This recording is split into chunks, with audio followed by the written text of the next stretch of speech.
Hey, it's Arroe. Podfest brings together 3 different conversations from musicians to authors, doctors, environmentalists, and cooks in their own kitchen. It's real people with real stories. We kick things off with actress Kate Dickie from Game of Thrones. Then we're stepping into the very creative world of Kathryn McCormick from So You Think You Can Dance. Our third conversation is all about Barbara Streisand. Author Neil Gabler takes us on a tour of Streisand, Redefining Beauty. This is Podfest 56. We are unplugged and totally uncut with Kate Dickie. Hi, how are you? Thank you so much for having me on. Absolutely. I mean, boy, this movie in itself, I got to tell you, after experiencing the film, this is one of those movies where people are going to be sitting around going, I remember where I was when I experienced it the first of many times. Oh, that's so kind of you to say. We had such a brilliant time making Knuckle Dust, so it means a lot to hear that. Thank you.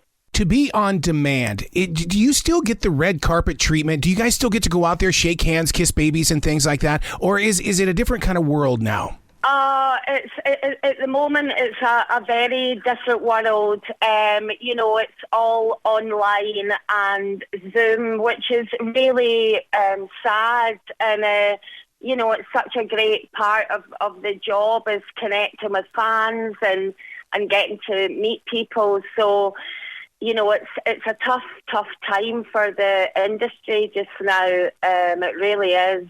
The movie we're talking about is Knuckle Dust, which is now on demand. I was shocked to learn that it started out as a graphic novel. That just deepens it even more and makes it more valuable.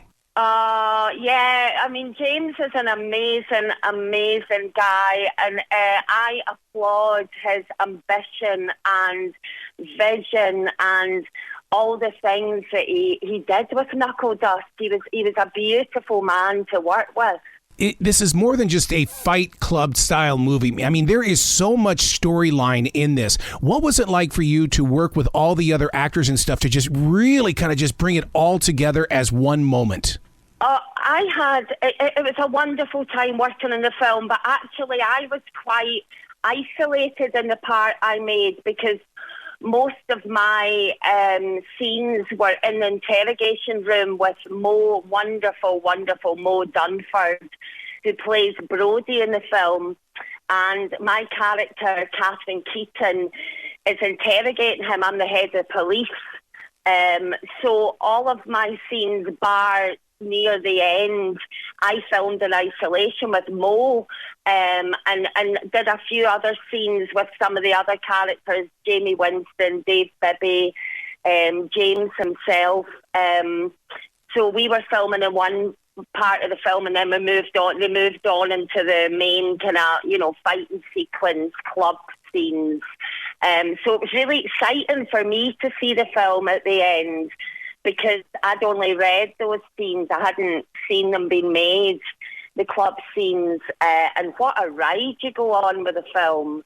I was going to ask you about that, what it was like to see it for the very first time, because, I mean, to be on the set is one thing, but to experience it in the theater with people around you or even at home with people around you has got to be a total different experience.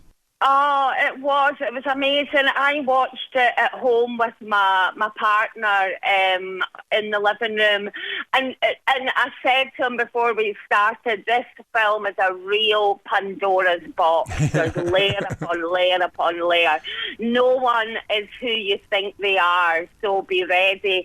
And we spent a lot of the film just looking at each other with our mouths hanging open, and it was just so exhilarating, and just to see James's vision up on screen, and some of the beautiful moments with the illustration bit, and when you go back in time and all the elements getting pulled together. I loved watching it, and as hard as it is having no cinemas, this is what the beauty is about having, Knuckle Dust is available on video on demand. It's available in all digital platforms that you can buy a movie from, iTunes, Amazon, all these. So at least we can still reach an audience, and it's not, we're not kind of, having to hold everything back. But it is a shame not to see this in the cinema, because it's such a big, energetic movie. So I hope people enjoy it at home just as much. I hope you've got a big telly at home and put the sound up loud. You talk about the energy of the movie. You're a main part of that energy, and I would have loved to have been a fly on the wall when you would finish one of those scenes inside that room, because, I mean, you just throw yourself right into that role. When you do that, do you sit down in a chair afterwards and go, whew, holy cow, Kate, you did it, girl? Oh, no, never. I'm always going, oh, please, can we go again? I didn't do it well enough. But actually, my main experience was with Mo Dunford and James Kermack, the director, and the crew, obviously, who were incredible. And, in between takes, I'd be at, Keaton's, giving Brody a real grilling. And then in between takes, Mo and I would be howling with laughter and having good chats. And oh, gosh, I would love to work with him again. He's just incredible. Incredible person and incredible actor. So it was a joy, a real joy. Now, I was going to ask you about that, is he one of those people that you would automatically say yes to? And are there writers that you would look at their manuscripts and go, oh, automatic yes. I don't even have to think about it. Automatic yes. I mean, I've been so lucky in my career to work with some incredible writer-directors, Andrea Arnold, Rob Eggers, Paul Wright.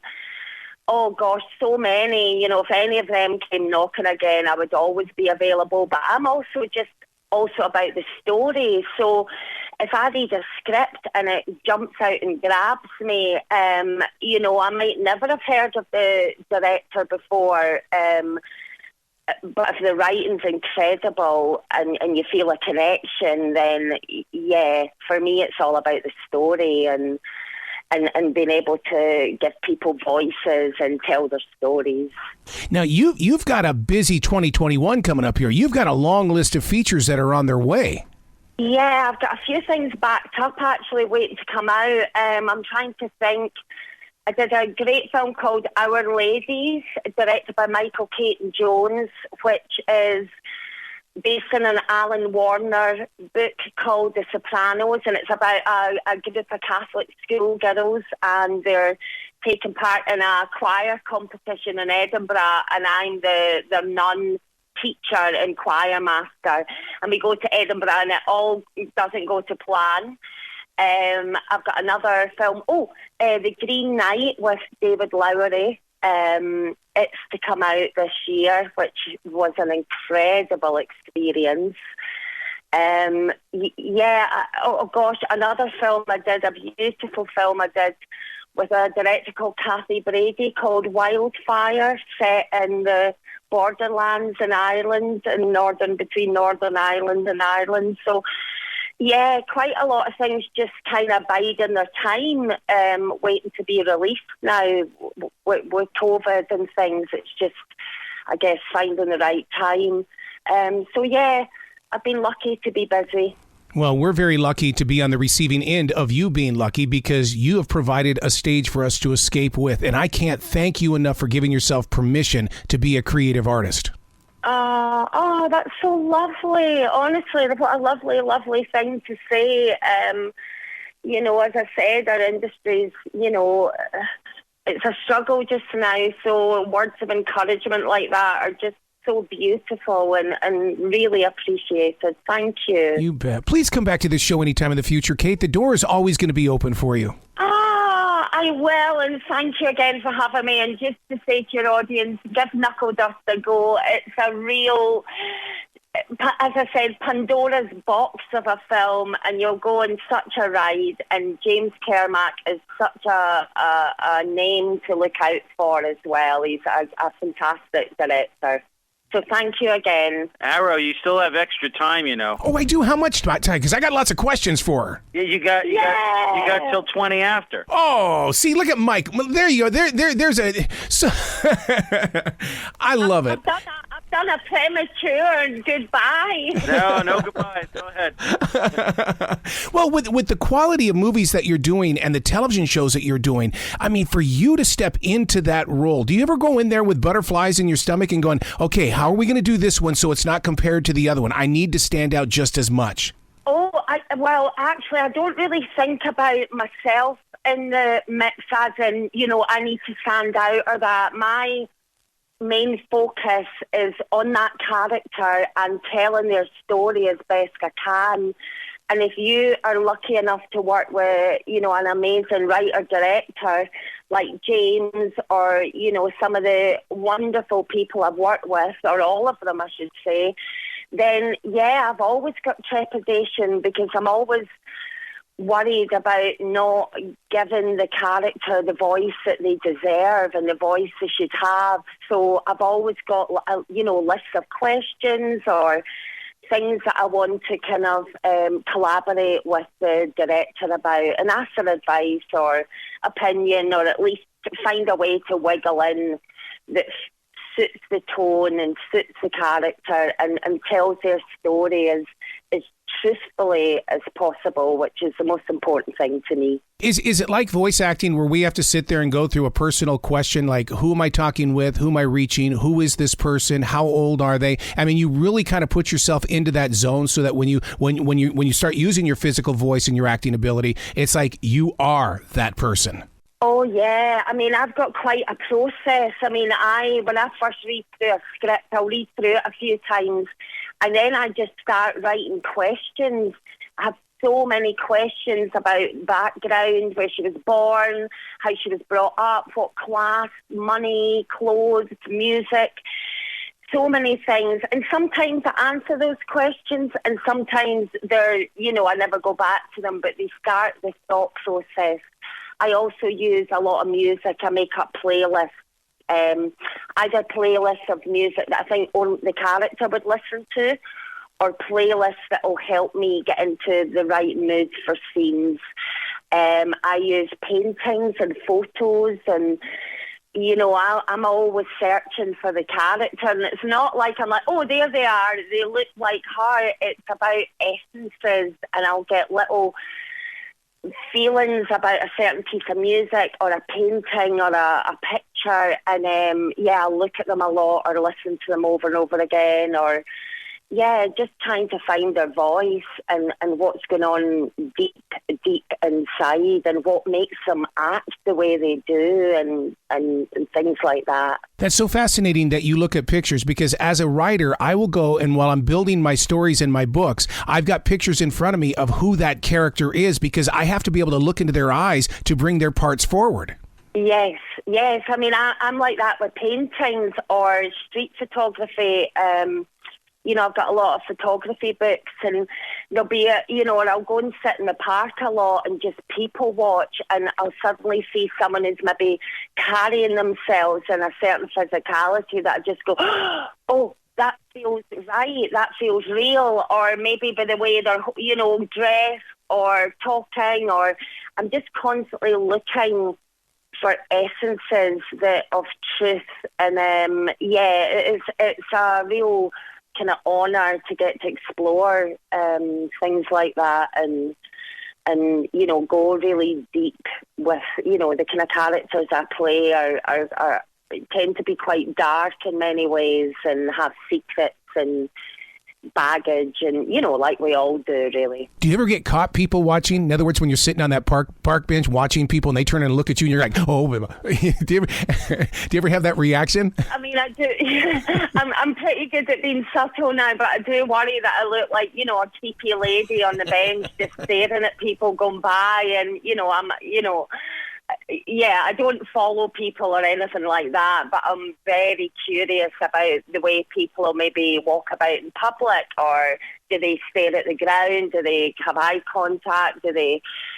I'm fascinated by human nature and human behaviour. The Native Americans, what they do is they call that the silent watcher, which is they believe that it's the power of the wolf inside of you that is sitting there underneath the brush and just watching the world, studying everything that's going on. That's a powerful totem in your life. Wow, that is really powerful. Wow, that's just so much sort of imagery that you've given me there. I think it's important as an actor anyway, if you're going to be telling people's stories, it's very important to be, observant and empathetic and be like a sponge and be able to soak up things so that you can carry baggage with a character, because your character's life doesn't start where the film starts, So you need to come on to, into the film with the baggage of their past, whatever that is. Sometimes the audiences never find out, but it's important as an actor to carry a past for your character just to make them whole and truthful. One of the things that you guys get the opportunity to do when you're on the set, there's a lot of extras around you. I've always looked at the extra, like when I dream and there's people in my dreams that I don't see or I don't know, I call them my extras. You experience that on two different levels, in probably your own dreams as well as on the set. What is that like for you to be with extras? Wow, you're coming out with some really amazing, profound things, which I'm loving. I love being around supporting artists, actually, because they come from all walks of life, all ages, all backgrounds, and I'm always asking them, how did you get into this, or what brought you to this job, because it's quite a unusual, specific job. But you talking about extras in life, it makes me think, because I always talk about my characters like I now have this gaggle of women that kind of come around with me, because I've got so deep into their kind of psyche that it's really hard to let go of them. So I've ended up with this kind of group of women, of past characters that I've said goodbye to, but I've not quite managed to let go. And I feel like I've got them, as I go through life now, I've got this kind of gang that come with me, and you just struck a chord there when you're talking about extras. It really makes me feel the way I do about my characters that I carry with me. Now, you were talking earlier about you bring like the sounds of music with you as well when you step into the character. Does that mean that from now on, the memories that you have of those songs will be attached to the movie? Or because in radio, I don't have real memories with music. I have studio memories. This is where I was, what studio I was in while I was playing that song. Yes, all the time. I can be, like, I did this film called Couple in a Hole, about a couple living in a hole in the ground, and it's one of the saddest, darkest characters I've ever played. And she was so grief-stricken, Karen, this character I play. And my kind of theme tune for her, the thing I played over and over again, was a track called Roads by a band called Portishead, and it came out in the 90s. And I'll be really quick, so I know we're running out of time, but I hadn't listened to Portishead for years, and I was searching for Karen's kind of song, the one that would get me really in the mood, and I came across Roads, and I was like, I've not listened to it for years, it's perfect. Cut to the edit, I goes out to do some ADR for the edit, and Tom Geens, the director of Couple in a Hole, said to me, do you know who I've got for the soundtrack? This amazing band called Beach. And I was like, I don't know them. And he said, it's Jeff Barrow, who used to be in Portishead. Do you remember them? And I was like, no, that's what I picked for Karen's song. So there was so much serendipity in that film. So anytime I hear Roads, I just instantly cry now, because Karen was so sad, and I just can't listen to that song without being back in the hole in her grief. It's funny the memories music. So yeah, I have lots of classical music does that, lots of a composer called Arroe, this Hungarian composer. I use a lot of his music, which is incredible, and lots of triggering memories when I hear him as well. I have had the most brilliant time having a conversation with you. I am so grateful that we got to meet today. Oh, listen, I am too. You've been an absolute delight and very profound, which has been lovely. Lots of food for thought. So Thank you again for having me on. It's been a real pleasure. You be brilliant today, okay? Well, I will, and you too. Thanks again.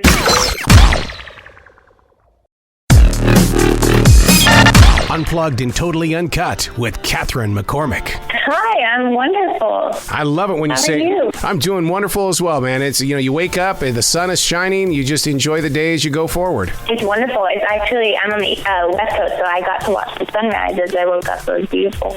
That's my favorite time to write, is when the sun is rising, because there's just so much energy and there's so much newness in the day.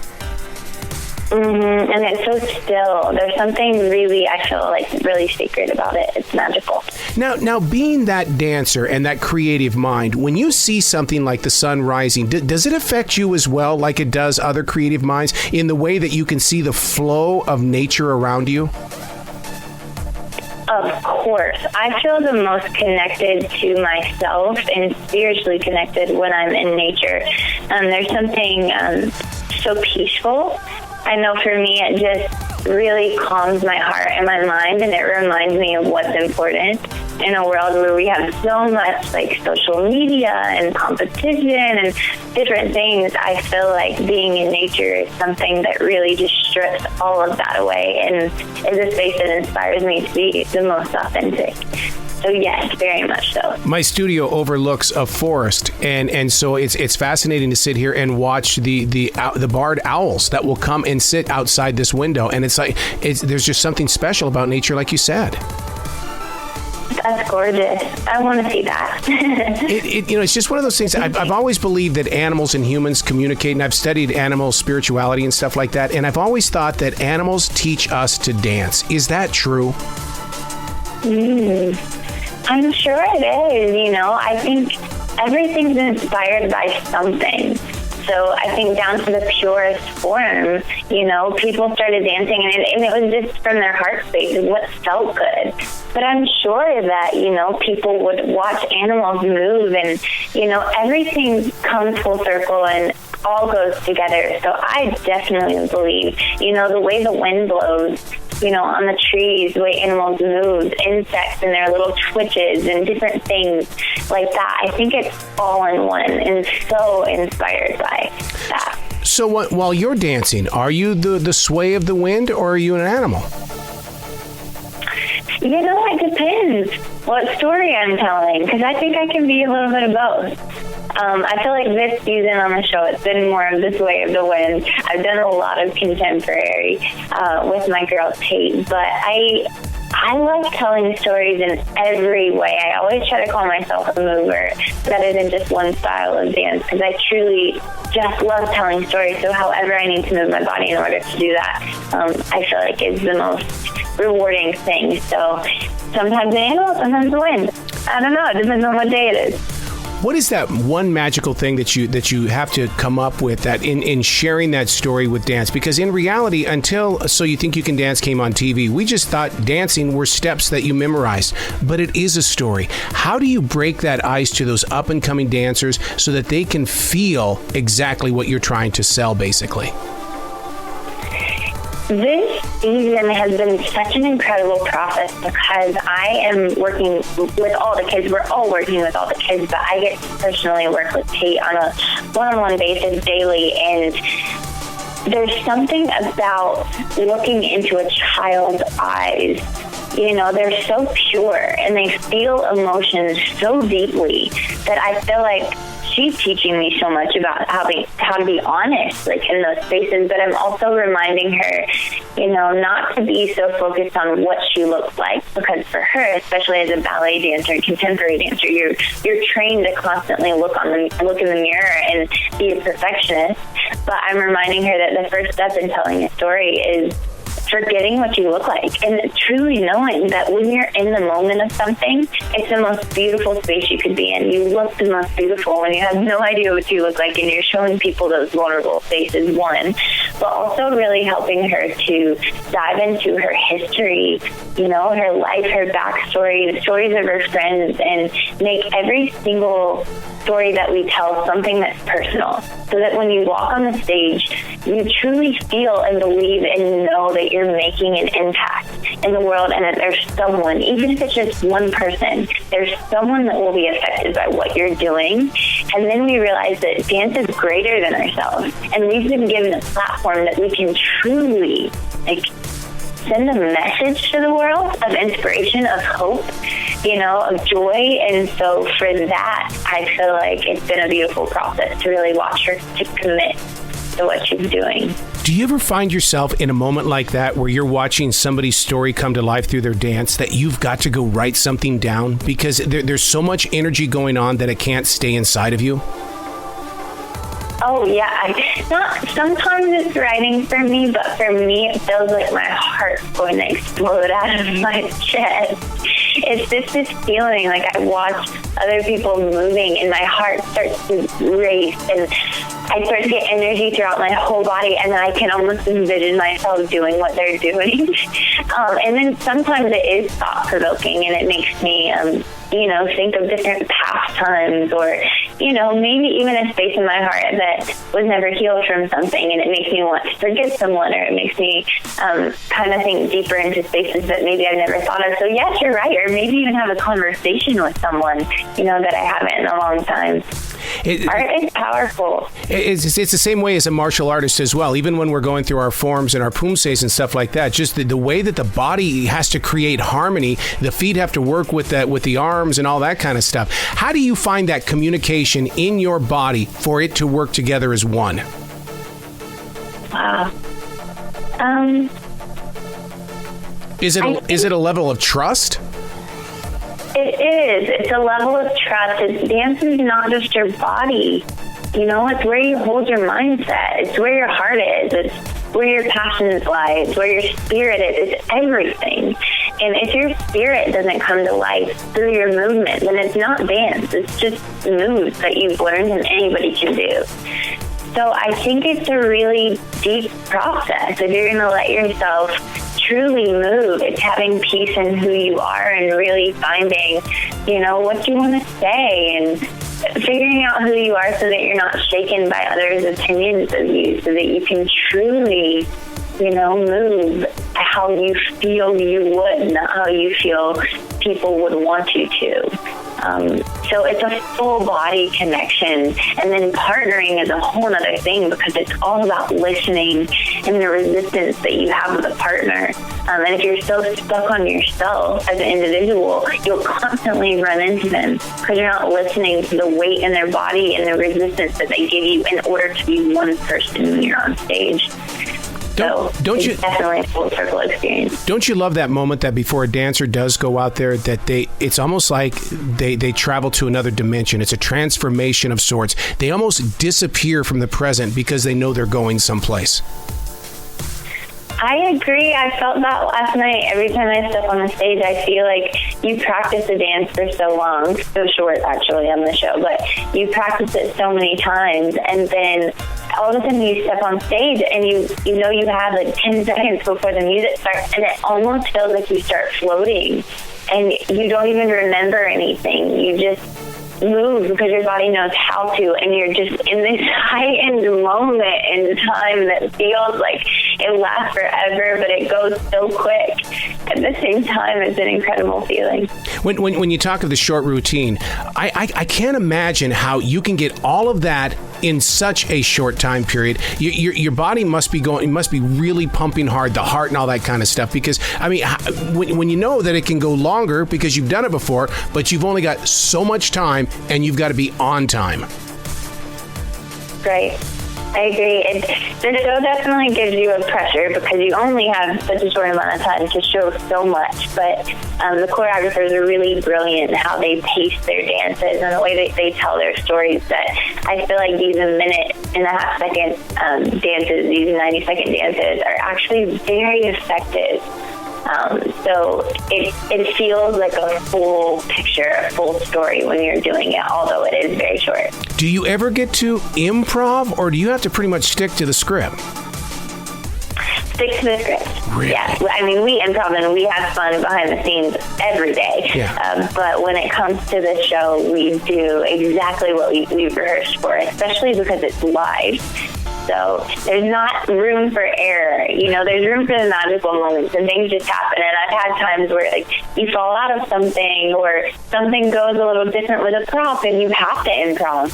As a professional, it's just what you do. So I think the moments that we improv are probably moments that people have no idea to improv. Now, the popularity of dance in 2016, is there a side of your personality that feels incredible, that what Gene Kelly brought to American films is still very much alive, but it's just a different medium?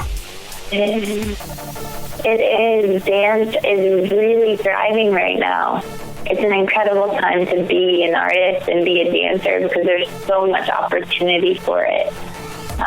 So it's such a beautiful time. I mean, it's evolved and things are different, but, dance has always been and always will be inspired by classics like Gene Kelly. Yeah. Speaking of movies, the film Like Air, it's a new age kind of high school competition. So it's actually a documentary that follows 3 kids on a journey of this, a competition convention as they go throughout the country. So it's not high school; they're in high school, but it's an actual convention called Dance Makers that they're touring with. And I'm a teacher; I'm a faculty member with the company, and so I get to just be myself. I teach classes and I help motivate them. I love speaking when I'm in classes, so I really try to help shift their mindset from a way of thinking that competition and winning a title is the most important thing, to actually realizing that success comes when you carry your heart and your mind in a space that you're actually allowing yourself to be free in what you do, and not letting your movement be affected by wanting to impress other people or wanting to win a medal or become popular because of it. Because truly, when we do that, our movement is contrived as something that isn't of us. It's not pure. So true art happens when your heart feels free enough to actually share what's unique in yourself, what's authentic. So it's a beautiful process of watching their mindsets change as they go on this year-long journey of regional and national competition. Don't you see a film like this as being a great invitation to bring people in that are so close to wanting to know more about dancing, but now this inspires them to grow forward? Oh, I agree 100%. If anything, it reminds them who they can be, in the dance industry, how powerful their voice and their heart can be, to where the next generation comes up and we actually make a difference in who we are as people in the dance industry, so that we can change it for the better. Rather than just always focusing on what we're doing. That's great, and you become really strong, but it's not helpful when it comes to actually making an impact in the world. We need to strengthen who we are as people and use dance as our catalyst to carry those qualities into the world and make a difference. And I think a lot of times these days it gets a little reversed. It does. Part of this movie was filmed in Myrtle Beach. How'd you like being down here in the South? Oh, I love Myrtle Beach. I grew up in Augusta, Georgia, so I'm used to being, South Carolina, Florida area for vacations. And so Myrtle Beach is a place that I've gone so many times. And so we got to follow these kids in this convention around the U.S., but we ended in Myrtle Beach, and that's where the final competition was. But I love South Carolina. You talk about growing up in Augusta. That says so much about the way you dance then, because down here in the South, there is a flow about the South that people they just kind of grow up with it. Yeah. Even in the rolling hills, you can see the flow of dance inside the rolling hills here in the South. Oh, I agree. So then, what is the next step for you personally? Is it time for you to create a show on the digital platform to where dancing becomes important in the way of where you can have one-on-one relations with the camera and stuff? Or what is that one thing? Because we're all waiting for you to grow into that next direction. Yeah, thank you. I was actually just talking to my husband about this last night, and I'm thinking about it. I'm really thinking about it because I know what's important to me. I know what I love, and that is motivating others. I love movement. I love telling stories. But my biggest thing is I love connecting to people and reminding them of their worth. that is my favorite and most fulfilling thing in the entire world. So I'm still figuring it out. Is that something that maybe I create myself, or is that of being a part of something that maybe I haven't discovered yet, or maybe I have, to be honest, being on this season of So You Think is so much of one of my biggest dreams. Even though I've done this show multiple years, this season is different because I'm able to be pushed to the maximum capacity in my dance ability, but I'm also able to be a voice and let people know what's important to my heart and truly make an impact in a young girl's life, as she starts to step into the dance industry and help shift her heart and her perspective. And I feel like for me, that's success because that's what I love in every capacity. So I think it's continuing to chase those moments and those connections. And a lot of times it's going to be in spaces that America may not know or may not seem bigger to the world. But to me, it's about that in between, the hearts that you connect to, behind the scenes. People are involved in everything that you do, and I feel like if I remain intentional with the people I'm involved with in every project, then I'm doing what I love. See, that says so much about you. It's I always call that the Carlos Santana, because Carlos Santana has all these people on stage, but you never see him up front. You're this person that wants to share everything you've been shared with. That says so much about you. Thank you. I absolutely love it. Is that your mom and dad coming out in you, or where does that side of your personality come from? I think it's a spiritual gift. I think it's something, I've been on a long journey of figuring out, my beliefs and different things like that, and I feel like it's all rooted in love and just knowing that we were created on this earth for human connection. And I just feel I'm very sensitive to energies. I can almost walk into a room and I know what people are thinking, or if they're having a hard time, even if I've never met them, or, I can kind of just feel that and I carry it. So with that, I've learned how to really listen to those energies and speak out on them and have conversations with people and truly ask how they are, and just have an awareness for that. And I honestly think it's a gifting. It's what makes my heart race and what, at the end of the day, makes me feel like is my reason for being here.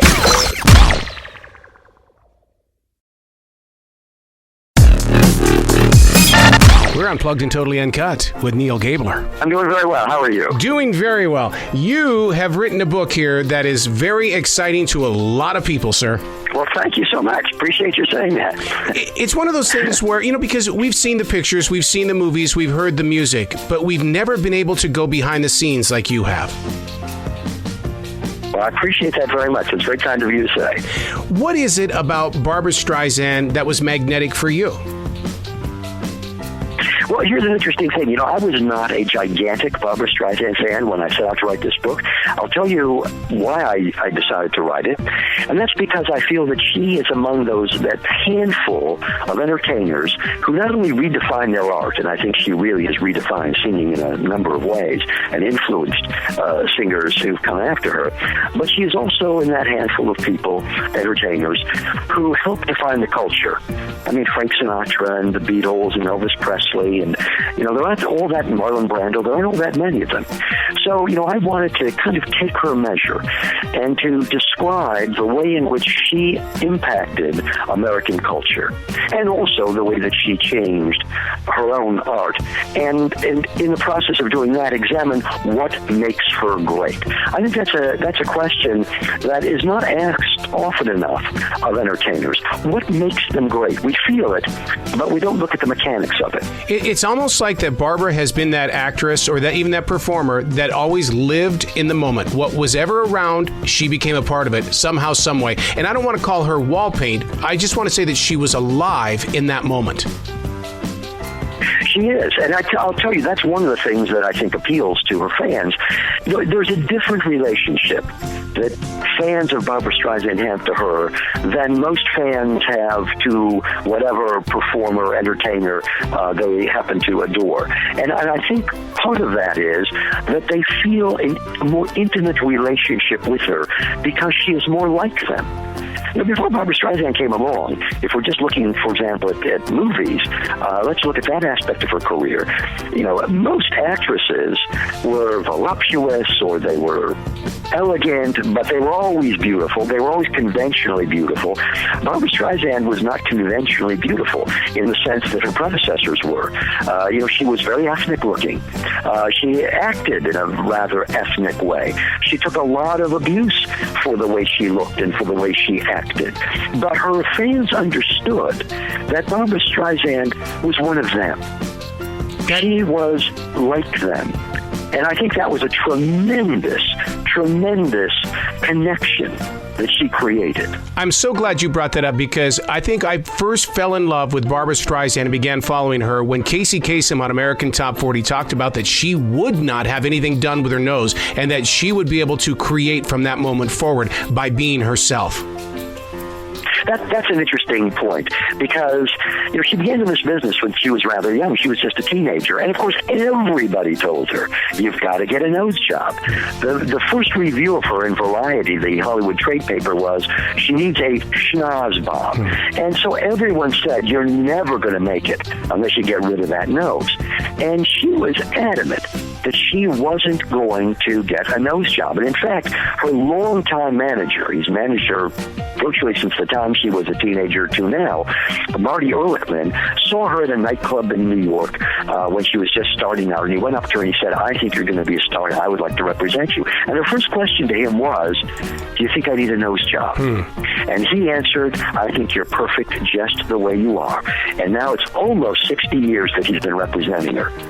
It's her beauty is just the way she is because in my mind, several decades later, A Star Is Born is still one of the most gorgeous Barbara Streisands I've ever seen in my life.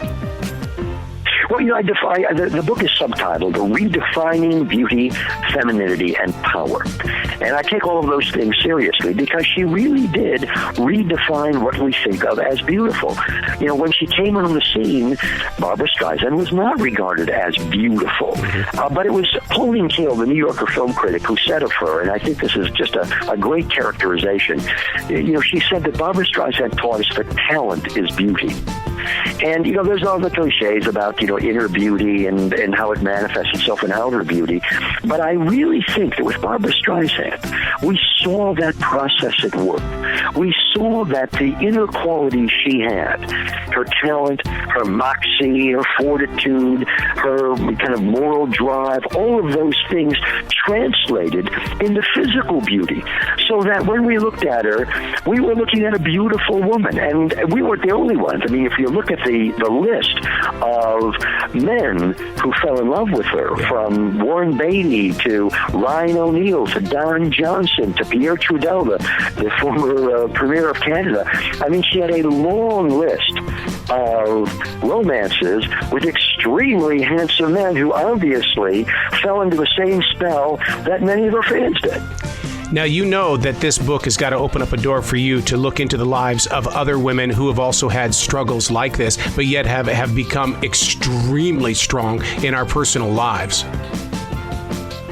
Well, I don't intend to write another book like this because I think Barbara Streisand is the one sort of who paved the way. But you're absolutely right.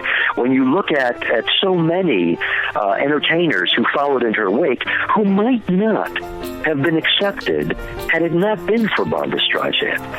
Bette Midler, would she have been accepted? Janis Joplin, even today, Lady Gaga, and Adele, who may be the Barbara Streisand of this generation. I'm not sure that had Barbara Streisand not came along and said, look it, talent is beauty, and I'm not going to change, and you're still going to like me, that those women would not have been accepted in the way they have been accepted. I had a program director tell me one time when I was playing music on a radio station that he says, if you don't learn how to speak like Barbara Streisand over the intro of her song, you are going to destroy your listeners. Because he believes, this is what he said.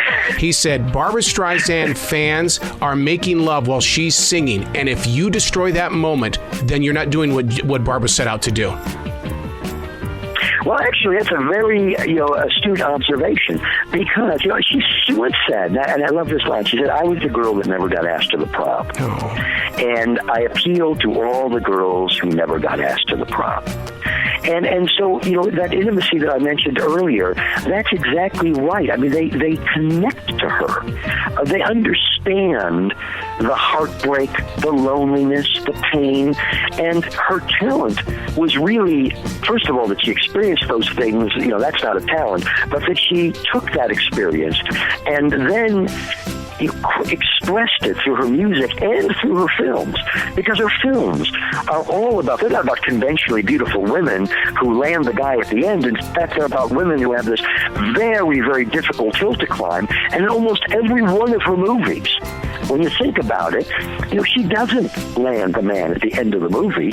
In fact, she's often lonely, or at least alone, at the end of the film. And that's sort of a unique quality that Barbara Streisand imparted, but it's one that her fans connected to. And not just women, but, you know, she had a huge gay following. She has a gigantic minority following. I think anybody who felt marginalized could connect to Barbara Streisand because they knew that she had been marginalized herself before she made it. Even in the movie Meet the Parents, the character that she played was almost like that she sat back, looked at what was going on in the world with economics, and she said, I'm going to be a laid-back person that knows where peace can be found. And you know, to this day, that role is a leadership role.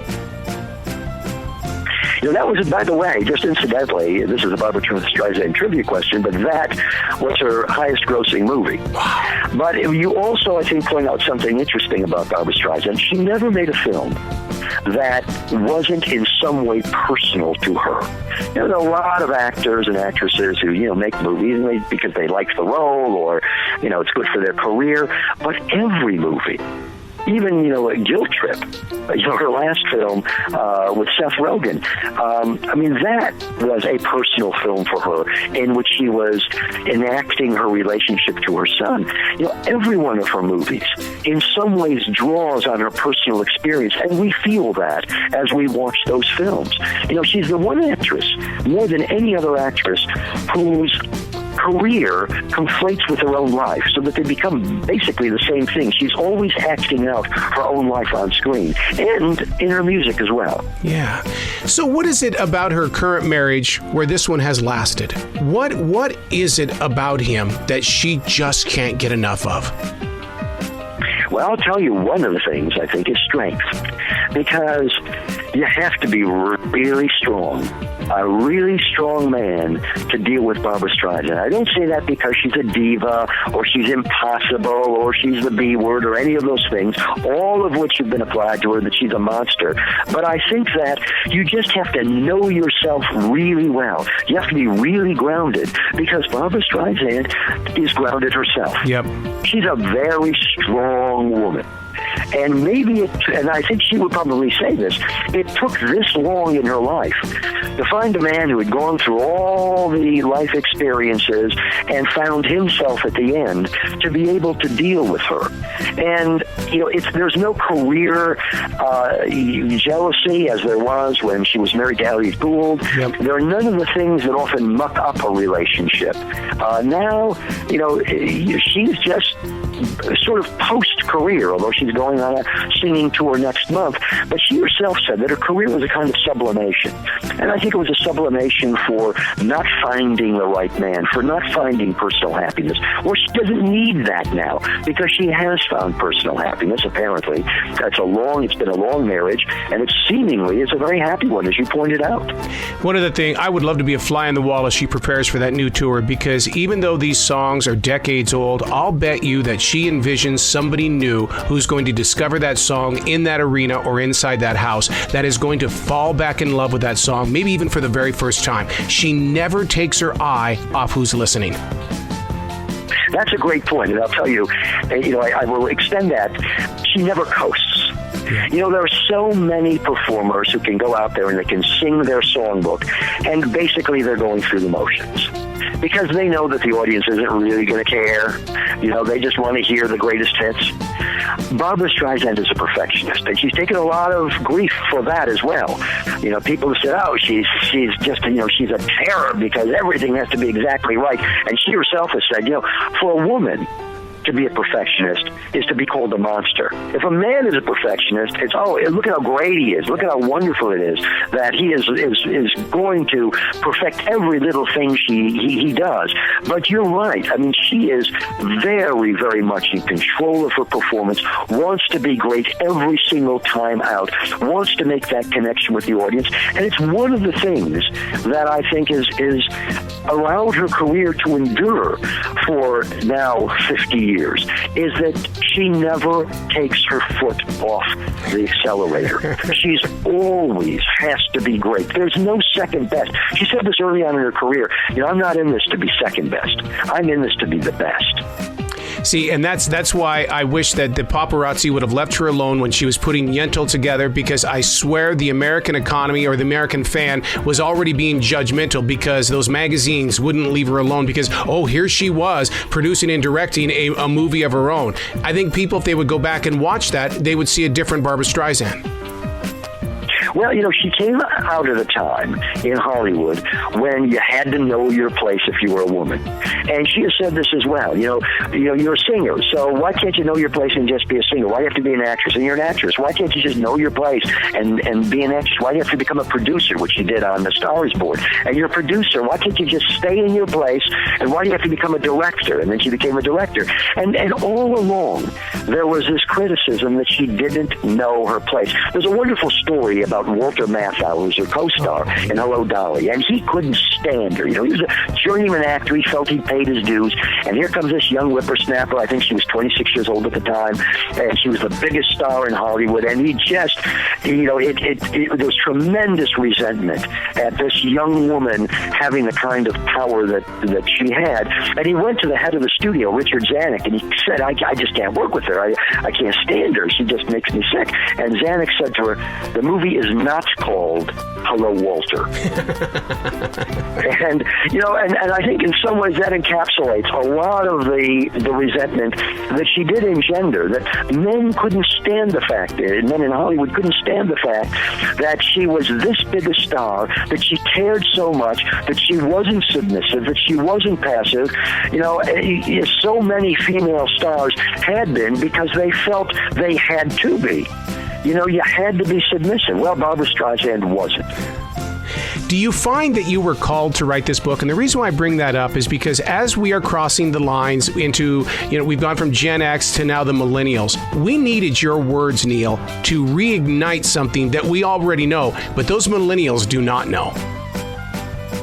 Well, I appreciate that very much. I do feel, in a way, I was called to write this book because, now she's, nearing the end of her career. She's going to be 75 years old next year. And I really felt there had been other biographies written, and this is really not technically a biography. It's much more of what I would call a biographical essay. It's a shortish book, but it's a book that really does, as I said earlier, try to take her measure and try to explain to another generation who she is, what she meant, and what makes her great. And so, yes, in that sense, I really do feel that, I was sort of the guy who was made to write this book about her because I didn't come to it as a Gaga fan. Yeah. I came to it as someone who appreciated the cultural influence she'd had. And in the course of writing the book, I became more of a fan because you can't help but listen to Barbara Streisand. I listened to an awful lot of her without finally succumbing. I mean, she is just a great performer, whether it's singing or whether it's acting. She's just a great performer. She wears you down, as she often wears down the male leads in her movies. Not Walter Matthau, but the others. There's got to be a piece of her inside of you now, man, because you can't just stop writing the book. She's got to be very much alive inside your heart. Well, you learn a lot about fortitude when you study Barbara Streisand. You learn a lot about overcoming the odds because, we talked about her nose and whatever, but, there were just so many slights that she took when she was coming up. So many people, including her own mother, who told her when she said to her mother, I want to be a movie star, and her mother said, no, you're never going to be a movie star. You're not attractive enough. You want to be a secretary. Oh. And, Barbara Streisand, as many of us know, has very long nails, and she said, you know why I grew those nails? So I could never type. But my point is that, you delve into her life, and you can't help but absorb that sense of fortitude and defiance, that nothing will ever knock her down. And you absorb it yourself and say, Barbara Streisand always did everything on her own terms. Always did everything on her own terms. And I think she teaches us, and I conclude the book this way, how we do things, how we can do things on our own terms. It's a life lesson that she conveyed in her music and in her films and in her life.